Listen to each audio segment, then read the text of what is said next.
What is going on, guys? Datcoopguy here, and today we're going to be jumping into my in-game build for the Blood Knight. If you guys remember, back in about almost 4 or 5 days ago, I did a early leveling guide on how to do a Blood Skill Necromancer up to level 20. Well, this is the one for getting yourself up to level 50, and what we're going to be doing beyond that.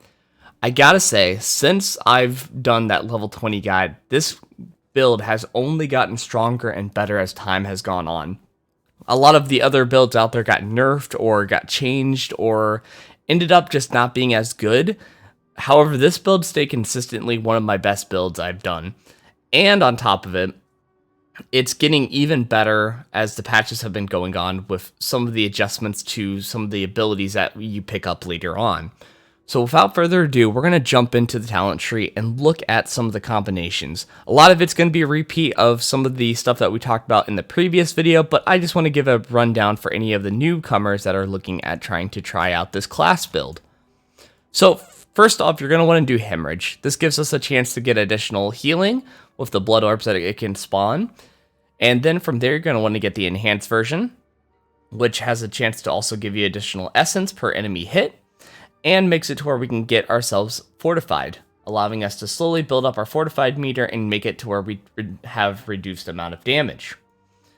Now we hit our main ability of Blood Surge. This is going to be where we're going to put most of our points right in the beginning of the game, as this gives us a nice powerful AoE based ability that will also heal us for a portion of our life and has a chance to overpower after a couple of uses. So this is going to be one of our main damaging abilities as we go through most of the content. From there, you're going to want to pick up Blood Mist, as this ability is kind of like our get out of free jail card, if in the event we're ever stuck on something, or we need a quick heal, or we need a quick fortify. And that's why we also are going to partner it up with anytime that we use an overpower skill, that it reduces its cooldown, allowing us to have that nice little pocket escape / heal. And having it to where it does fortified, again, making it to where damage reduction, making it a lot easier.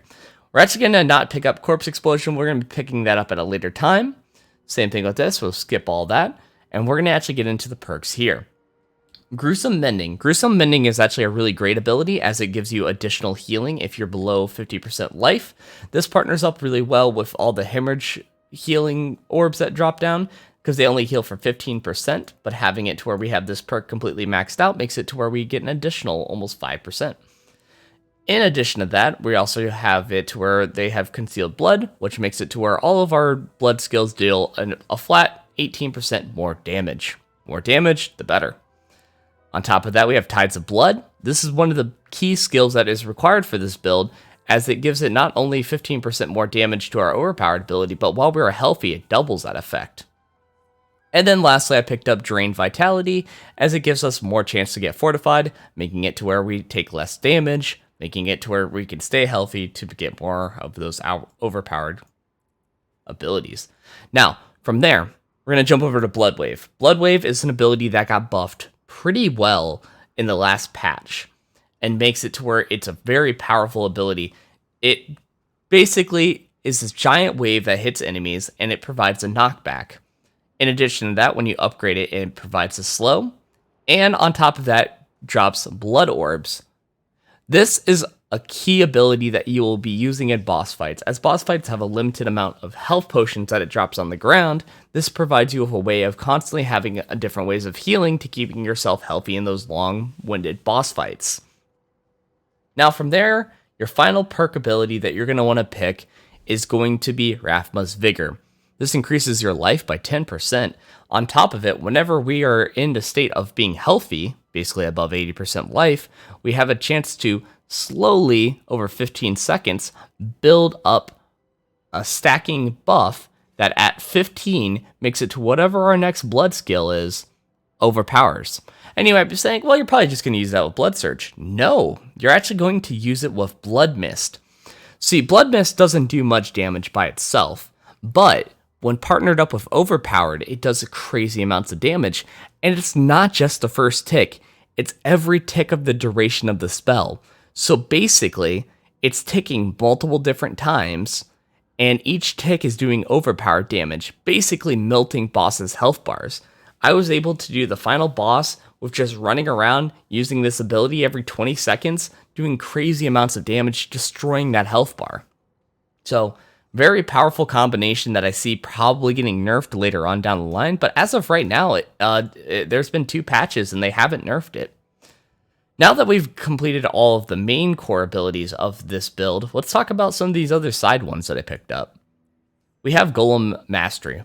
Golem, the Blood Golem, is one of my favorite golems to have with this build, as basically, the Blood Golem, the second perk, while healthy, gains additional 25% damage reduction and does 50% more damage.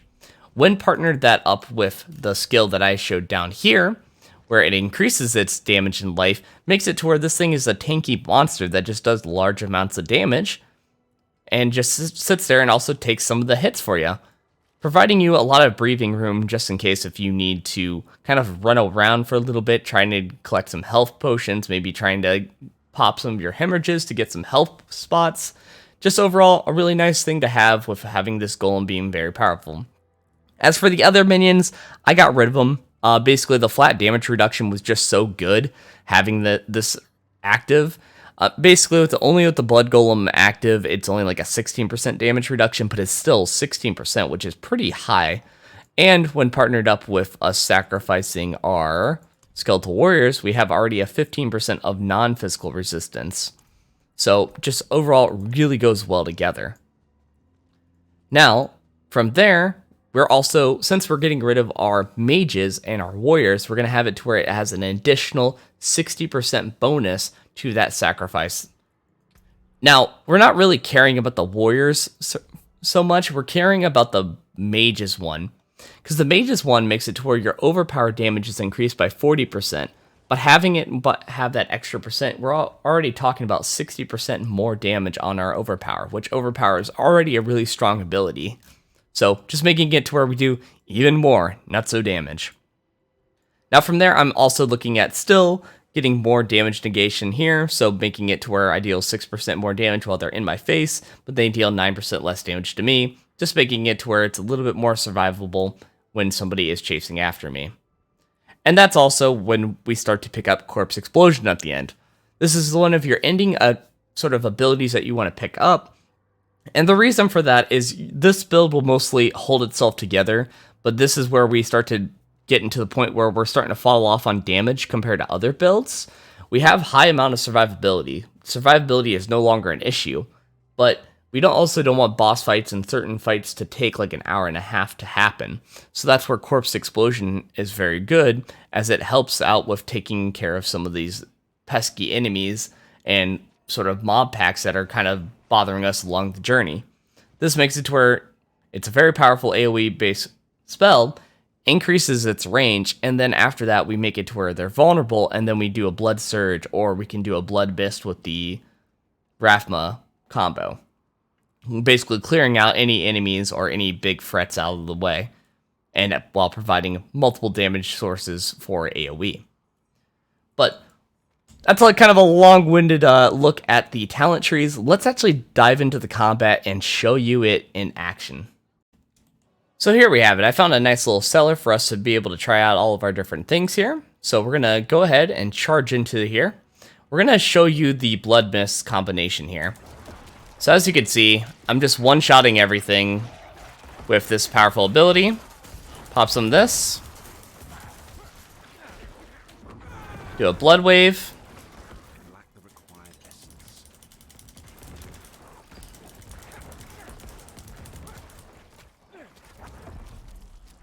There you go. Pop some explosions on there. Move out the way. And there you have it. Everything was nicely killed. But as you can see, basically I just charged in with Blood Mist. It did most of the work for me. I have my Blood Wave if they get on me too much, and provides me some side heals that I can pick up whenever I want. And then I just pop Corpse Explosion just to really kill them. And then from there, it's just Blood Surge time until I hit my overpower stacks. That's basically the gist of how it works. Now, before we get into general tips, let's talk about the Paragon system, because the Paragon system is going to be something that's going to be a little bit more elaborate and something that we're going to be diving into a little bit later on, as I kind of want to test some different things out before I get too far into it. But from the beginning, from what I'm seeing right now, I see the left tree is more about resistances to elements and things out there. Personally, I have seen videos where everybody's been talking about resistances not being as powerful currently at the moment, and they seem to do like a little bit of damage negation, but it doesn't really end up helping it much in the long term. I would honestly suggest more of going down the right tree, as the right tree will give us more flat damage. It gives us more health, which, I mean, more health, more power for overpower, more damage helps out with overpower. You know, it kind of goes so well with a lot of the build out here. And basically, we're just going to slowly build our way up from here. Now, we could also go down the intelligence route, but also the armor. So you kind of do have a good split up here of choosing between these two different nodes. But for me personally, the first thing I end up doing is I want to try to get my willpower up there. So I'll just end up doing that. Also, willpower increases our resource regen, overpower, and healing. So willpower is going to be the main stat we're going to be really trying to focus on whenever we see it popping up out here in the wild. Alrighty guys, well that is kind of like a general sort of quick guide to show you how to play the Blood Knight. I've overall really enjoyed this build. This is going to be my main build for a while, but we'll just talk about a lot of the rundown here. So right now, Rathma, I think it's Rathma's Embrace is what the name of the ability is. Rathma's Vigor. Rathma's Vigor's buff with Blood Mist is very overpowered right now. Very powerful ability. That's going to be like one of your main damaging abilities. You're going to try to run around and use that as often as possible. If in the event you have too many enemies around you, you have a large swarm of enemies, or you just need a pocket heal during a boss, Blood Wave is going to be your go-to ability to help pick up some of that additional health there. Corpse Explosion is mainly just used for AoE based damage and kind of a filler spell to be able to just kind of pad the stats a little bit with damage while dealing with a lot of these harder to hit bosses and things that take a little bit longer. Your Blood Golem is going to be your only Golem out there, as he's going to get a huge buff with you being healthy and with our Golem Mastery. From there, Hemorrhage is going to be one of our ways of generating additional healing if need be. And Blood Surge is one of our ways of getting overpowered, but also providing healing and fortified as well for everything, all things considered. So between the fortified and overpowered abilities, we have multiple different ways of building up overpower and doing large amounts of damage. That makes it to where we have high survivability for any of the threats and content out there. I want to thank you guys for watching this. I know this is kind of like a long-winded video and a lot to explain with a lot of the different combinations, but bear with me, trust me, this build feels very good, very smooth. It's not the most damaging ability out there, but you will not have any issues while doing content. I have not really had a single fight where I'm just like, ooh boy, I don't know if I could survive this. Most of the time it's like, okay, I know I can survive this. I just have to plan my things a little bit better. And you have a lot of the tools in the kit out here to build for whatever scenario ends up popping up. Whether it be range, melee, a lot of encounters, a lot of different abilities popping up all over the place. You have ways of survival, and that's what's key to the Blood Knight build. I thank you guys for watching. Make sure to subscribe and check out some of my other videos if you guys are thinking about checking out any of the other classes. And if this is not the Necromancer build for you, don't worry, I got a few more coming, baby. I'll see you guys around.